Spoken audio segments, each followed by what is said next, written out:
Bismillahirrahmanirrahim. Assalamualaikum warahmatullahi wabarakatuh.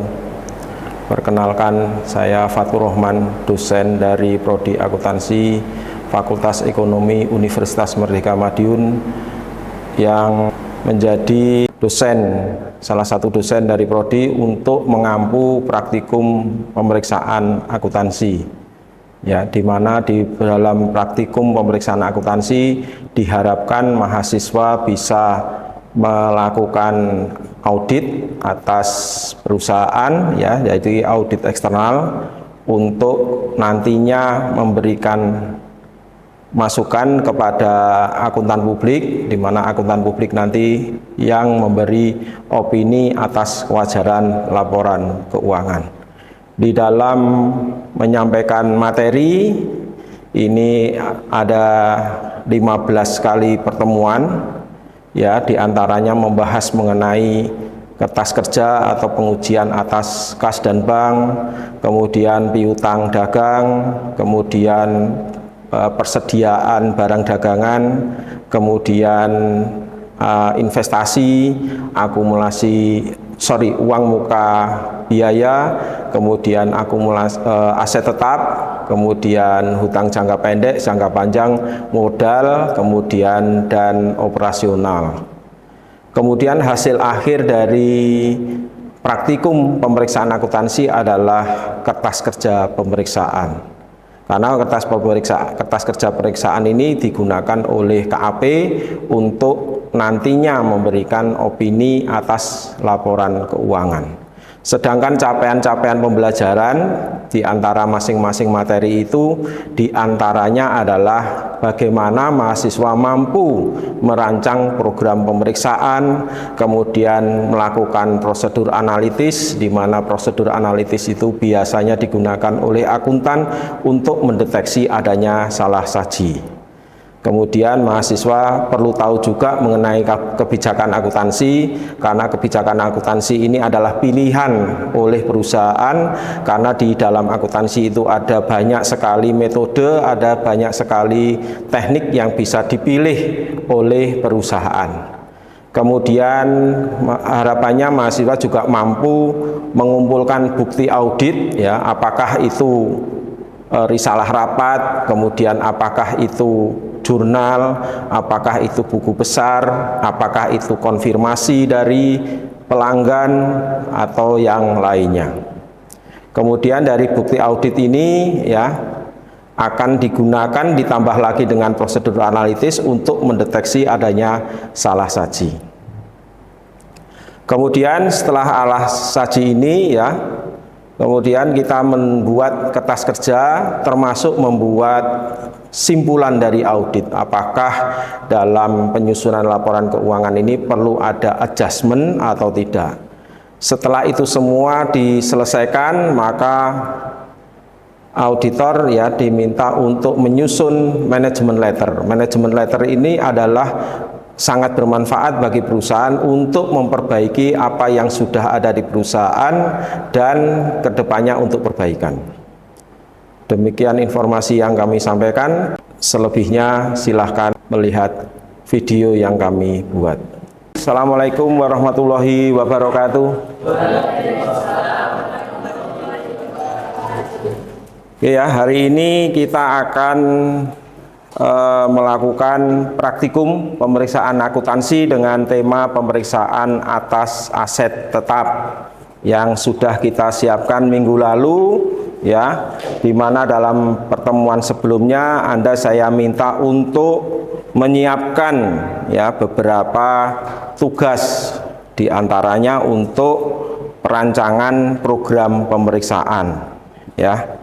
Namun sebelum kita mulai, kita bacakan dulu capaian yang harus kita raih dalam pembelajaran hari ini, ya. Di mana yang pertama, mahasiswa diharapkan mampu memahami konsep dan prosedur pemeriksaan atas aset tetap, kemudian merancang program pemeriksaan ini yang sudah dikerjakan oleh kalian, yang mana nanti saya tunjuk dari salah satu dari kalian untuk menyampaikan rancangan program pemeriksaan. Kemudian nanti di kelas di hari ini kita akan bahas mengenai bagaimana prosedur analitis untuk mendeteksi adanya salah saji. Berikutnya kita pelajari kebijakan akuntansi dari auditi, kemudian mengumpulkan bukti audit atas aset tetap, dan mengidentifikasi adanya kemungkinan salah saji daripada pemeriksaan aset tetap. Kemudian harapannya Anda bisa membuat kertas kerja atas aset tetap dan menyusun simpulan atas audit aset tetap. Oke ya, untuk menyingkat waktu, saya tunjuk dari salah satu dari kalian untuk menyampaikan rancangan program pemeriksaan atas aset tetap. Ya, silahkan saya tunjuk Salsabil untuk menyampaikan rancangan program pemeriksaan. Silahkan.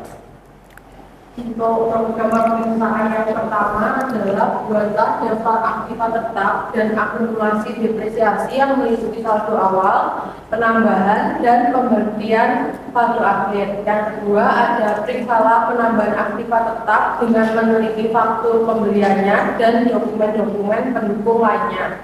Yang ketiga ada periksalah pemberhentian aktiva tetap dengan meneliti dokumen pendukungnya, hitung nilai bukunya, dan tentukan rugi atau laba atas pemberhentian tersebut. Terus yang keempat ada telusur rugi atau laba pemberhentian aktiva tetap ke rekening pendapatan lain-lain. Yang kelima, lakukan pengujian secara menyeluruh mengenai depresiasi untuk masing-masing aktiva tetap dan telusur jumlah saldonya ke biaya depresiasi. Yang keenam adalah buatlah analisis dan periksa perbaikan dan pemeliharaan untuk mempertimbangkan kemungkinan pengkapitalisasi pengeluaran tersebut.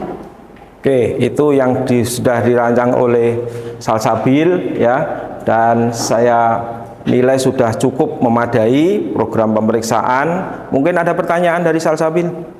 Ya Pak, saya izin bertanya untuk dokumen pendukung lainnya yang dimaksud dalam pemeriksaan penambahan aktiva tetap itu meliputi apa saja ya Pak?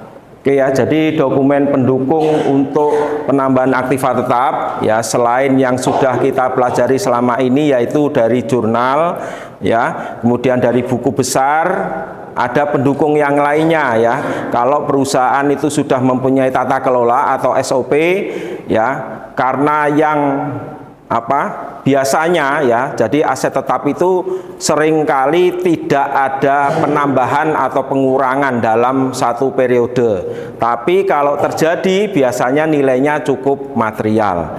Saking materialnya, misalnya perolehannya cukup material, biasanya harus melalui mekanisme RUPS atau di bawahnya yaitu rapat Dewan Komisaris atau rapat Dewan Direksi. Ya, jadi mekanismenya bertingkat, berjenjang. Semakin tinggi tingkat pengeluaran suatu perusahaan untuk pengadaan aset tetap, maka harus disetujui melalui mekanisme yang lebih tinggi, ya, diantaranya adalah melalui RUPS. Ya, nah sekarang apakah ada ya keputusan dari RUPS mengenai ya penambahan aset tetap? Coba Anda perhatikan yang ada di buku 2, itu ada risalah rapat umum pemegang saham, yang agak di belakang ya, itu ada rapat umum pemegang saham ada, Dewan Direksi ada, Dewan Direksi, Dewan Komisaris pun juga ada. Ada kira-kira? Ada. Tanggal berapa rapat pemegang sahamnya? 5 Juli. Ya, isinya diantaranya yang pertama, disetujui pembelian peralatan percetakan high speed press senilai 190 juta dikurangi dengan nilai tukar atau trade-in value mesin press merek Hardin. Yang kedua, disetujui tambahan pinjaman sebesar 275 juta dari PT Prima Asuransi jangka waktu 5 tahun dengan tingkat bunga 15%. Dalam hal ini mesin untuk merek high speed press digunakan sebagai jaminan. Oke ya, jadi menurut RUPS ya ada 2 kejadian Yang pertama, kejadian yang pertama adalah pertukaran mesin lama dengan mesin baru. Kemudian kejadian yang kedua adalah ada pinjaman wesel dari PT Prima Asuransi, yang mana aset tetap tersebut digunakan untuk agunan ya atau jaminan kepada PT Prima Asuransi. Karena aset tetapnya atau mesin lama dijual atau ditukar dengan mesin baru, otomatis jaminan yang diberikan perusahaan kepada PT Prima Asuransi harus dilepas, diganti dengan mesin yang baru. Ya, berarti kita simpulkan dari rapat umum pemegang saham itu bahwasanya ada pertukaran aset tetap, yaitu mesin, ya, di mana mesin lama diganti dengan mesin baru. Ya, kemudian tadi ada hutang nanti terkait dengan kertas kerja berikutnya, yaitu kertas kerja hutang jangka panjang, di mana ada pergantian jaminan dari mesin lama ke mesin baru. Itu ya, salah Bil. Jelas? Oke, kita lanjutkan ya untuk mempelajari mengenai kebijakan akuntansi yang ada di PT Sinar Mataram. Silahkan, siapa yang sudah menyimpulkan ya, silahkan Tika. Kebijakan akuntansi aktiva tetap di PT Sinar Mataram yaitu 1. Aset tetap dicatat sebesar harga perolehan ditambah biaya angkut dan instalasi. 2. Metode penyusutannya garis lurus. 3. Jenis aset tetapnya yaitu mebel dan peralatan percetakan. Yang 4. Tarif penyusutannya untuk mebel sebesar 10% per tahun dan untuk peralatan percetakan sebesar 5% per tahun. Yang 5. Depresiasi setengah tahun berlaku jika aset dibeli atau terjual di tengah tahun. Yang 6, jika terjadi pertukaran aset tetap maka kerugian dicatat namun laba tidak dicatat.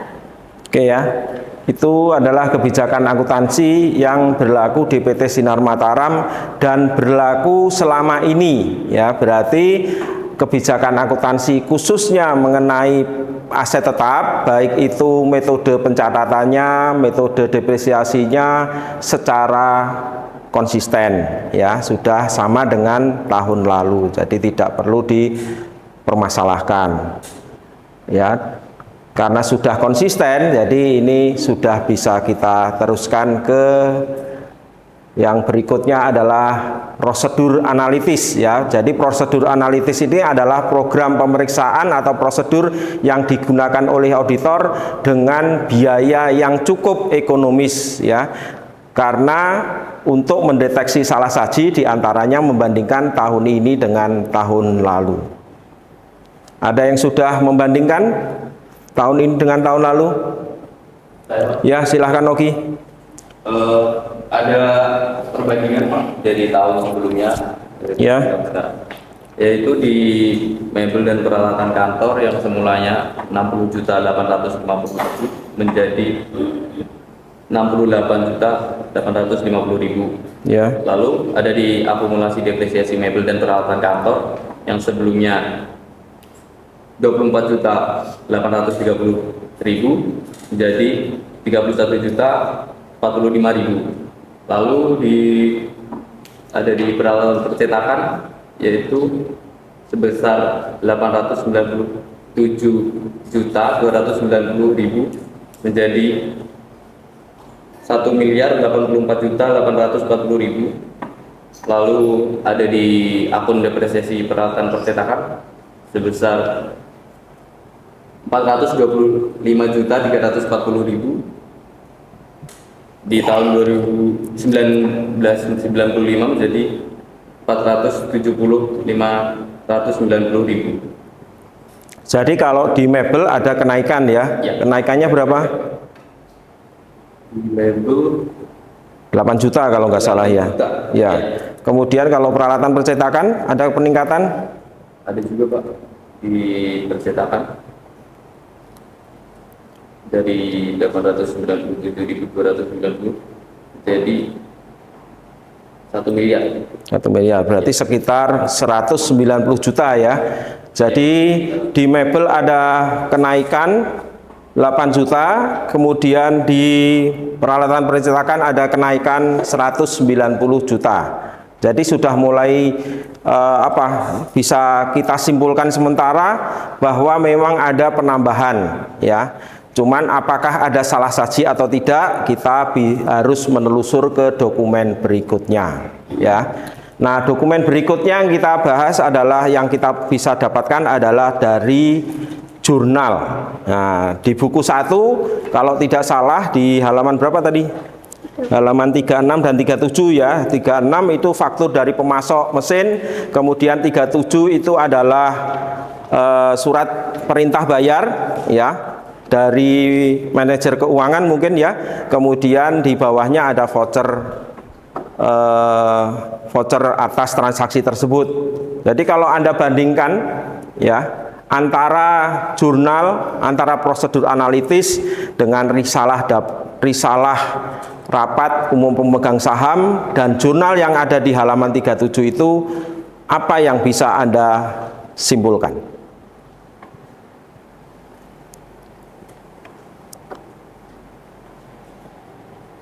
Adakah salah saji?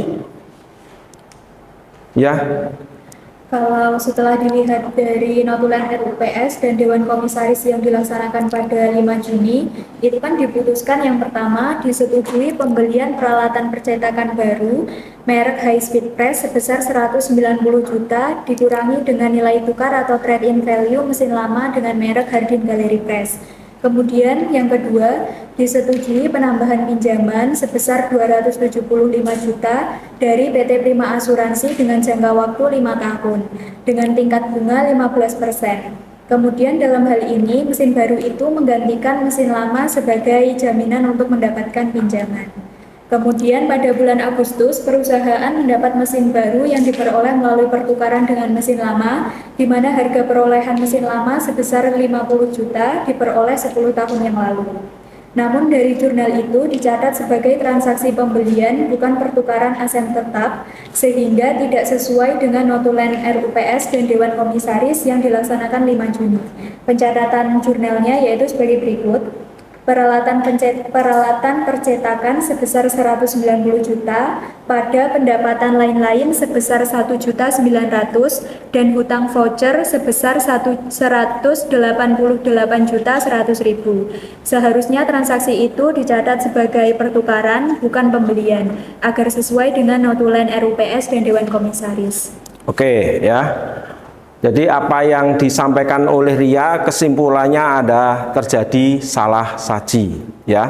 Salah saji itu bisa disengaja bisa tidak disengaja ya, tergantung pada operatornya ya. Jadi ini termasuk bagian dari salah saji yang tidak disengaja karena mungkin kompetensinya dari bagian akuntansi kurang memadai ya, sehingga yang seharusnya dicatat sebagai transaksi pertukaran tapi dicatat sebagai transaksi pembelian ya. Ada pertanyaan?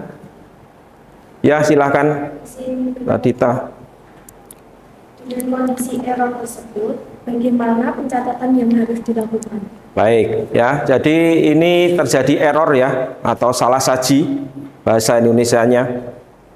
Ya. Jadi kalau Anda lihat di jurnal yang ada di buku 1, ya, itu hanya dicatat adanya penambahan aktiva tetap, ya, tanpa ada atau menghapus bukukan mesin lama. Ya, kalau transaksinya pertukaran mesin lama dengan mesin baru, maka mesin lama nilai bukunya harus dihapus bukukan. Ya, kenapa harus dihapus bukukan? Agar informasi yang dihasilkan oleh bagian umum atau yang bagian yang mengorganisir aset, ya atau bagian aset dengan bagian akuntansi itu sinergi, sama outputnya. Nilainya sama ya, tapi kalau tidak sama berarti terjadi miss atau error ya. Jadi nah ini bagaimana kita menghitung harga perolehan mesin lama ya.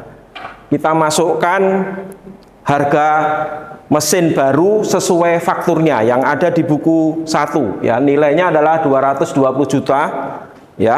Kemudian ada penambahan biaya, ya, karena harga perolehan mesin itu dicatat sebesar harga perolehan ditambah biaya-biaya sampai mesin tersebut siap untuk digunakan. Dalam hal ini ada tambahan biaya angkut dan biaya pemasangan atau instalasi.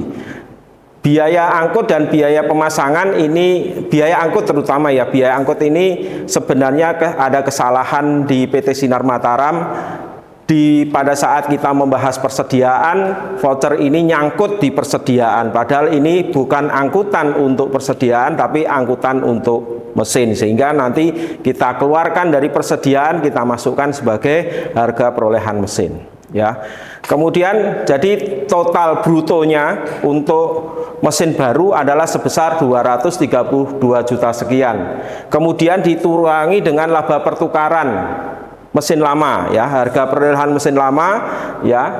Di informasi yang ada di buku 1 disebutkan bahwa harga perolehan mesin lama, tanggal perolehannya 10 tahun yang lalu dengan harga perolehan 50 juta rupiah, maka akumulasi penyusutan untuk mesin lama adalah 10 kali 5% dari harga perolehan, ya. 10 kali 5% berarti kan 50%. Ya, kalau harga perolehannya 50 juta, maka akumulasi penyusutannya adalah 25 juta rupiah.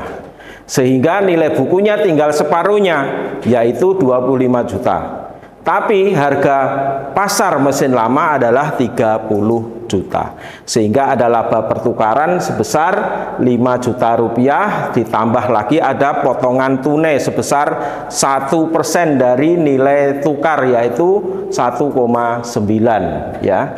Sehingga harga laba pertukarannya totalnya adalah 6.900.000 rupiah, ya. Kemudian, nah ini ada selisih, ya. Kalau menurut klien tadi kan perolehannya 1,9, 190 juta. Tapi menurut kita, menurut auditor, harga perolehan mesin barunya adalah 225.160. Sehingga ada selisih sebesar 35.190 ini, 160 ini akan kita gunakan untuk mengajukan usulan jurnal penyesuaian. Ya, jurnal penyesuaiannya ada di bawah ini. Nah, ini untuk apa yang ditanyakan oleh Radita tadi, ya, bagaimana dengan adanya kasus ini. Maka nanti jurnal penyesuaian seperti ini, ya, peralatan percetakan ditambah 35.160, ya, sesuai dengan angka selisih. Kemudian akumulasi penyusutan peralatan percetakan ini adalah akumulasi penyusutan untuk mesin lama, karena harus dihapus bukukan. Biasanya akumulasi penyusutannya ada di kredit, karena dihapus bukukan di debit, ya.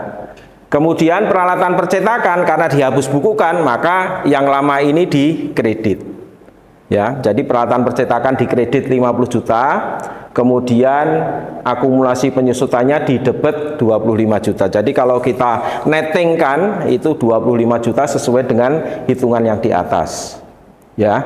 Kemudian ada penghasilan lain-lain berupa potongan tunai 1,9, kemudian dikurangi dengan biaya reparasi dan pemeliharaan dan biaya pemakaian yang nyasar jurnalnya ke persediaan, ya. Jadi itu jurnal yang kita sampaikan, kita usulkan ke PT Sinar Mataram. Jadi nanti kalau awalnya 190, ya, ditambah 35.160 dikurangi 50 berarti berapa? Nanti akan sama dengan saldo auditnya, ya. Kemudian dampak yang kedua, ini terjadi kesalahan di dalam perhitungan biaya depresiasi, ya. Di dalam biaya depresiasi, kalau kita mengikuti PT Sinar Mataram, berarti mesin lama tidak dihapus bukukan, sehingga penyusutannya dihitung 1 tahun penuh. Padahal konsepnya tidak begitu. Mesin lama dihapus bukukan, muncul mesin baru. Berarti mesin lama dihitung setengah tahun harusnya, mesin baru juga dihitung setengah tahun. Tapi oleh PT Sinar Mataram, ya, mesin lama dicatat setengah tahun, 1 tahun penuh, mesin baru dicatat setengah tahun. Nah, sehingga muncul selisih biaya penyusutan, di mana biaya penyusutan untuk PT Sinar Mataram terlalu tinggi, overstatement, sehingga kita juga usulkan jurnal penyesuaian dengan mendebet akumulasi penyusutan, mengkredit biaya penyusutan. Jadi dibalik, biasanya selama ini biaya penyusutan didebet, akumulasi penyusutan dikredit. Karena ini usulan jurnal penyesuaian, maka ini dibalik. Jelas? Ada pertanyaan?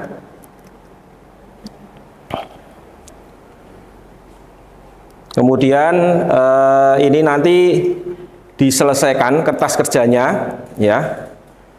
Minggu depan dikumpulkan, ya, bersamaan dengan mengumpulkan rancangan program pemeriksaan untuk materi berikutnya, yaitu hutang jangka pendek. Kemudian yang terakhir, kalau sudah selesai semua, kita ke kertas kerjanya, nanti diminta untuk dikerjakan dikumpulkan minggu depan, ya. Kemudian yang ketiga, mampu menyusun simpulan audit atas akun aset tetap. Siapa kira-kira yang bisa menyimpulkan atas pertemuan kita hari ini? Ya, silahkan Wahyu, Media.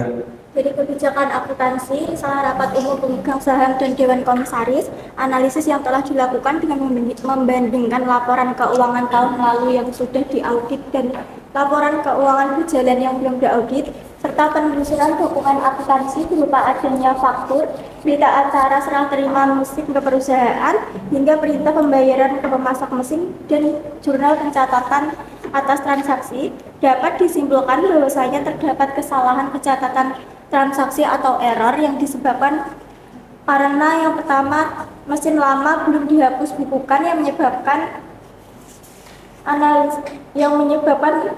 selisih di laporan keuangan, karena di daftar aktiva tetap itu sudah dihapuskan sedangkan dalam laporan keuangan belum dihapuskan. Yang kedua, akumulasi penyusutan mesin lama juga belum dihapuskan sehingga juga menimbulkan selisih, dan penyusutan mesin lama itu dicatat 1 tahun penuh, padahal seharusnya dicatat setengah tahun, dan penyusutan mesin baru sudah dicatat setengah tahun yang akhirnya akan menyebabkan overstatement. Kemudian untuk memperbaiki error tersebut, audit melakukan kapitalisasi mesin baru, kemudian mengusulkan jurnal penyesuaian untuk menghapus nilai buku mesin lama, lalu menghitung ulang penyusutan mesin lama dan mesin baru, dan mengajukan penyesuaian beban penyusutan sesuai dengan transaksi pertukaran aktiva tetap sejenis. Oke, ya, jadi simpulannya untuk transaksi ini error, maka diputuskan untuk menghitung kembali berapa harga perolehan aset lama, aset baru, kemudian kita usulkan jurnal penyesuaian baik untuk harga perolehannya maupun akumulasi penyusutan. Saya kira itu dulu yang saya sampaikan, kurang lebihnya mohon maaf. Untuk pertemuan minggu depan disiapkan materi berikutnya, yaitu hutang jangka pendek. Semoga pertemuan hari ini berbarokah. Assalamualaikum warahmatullahi wabarakatuh.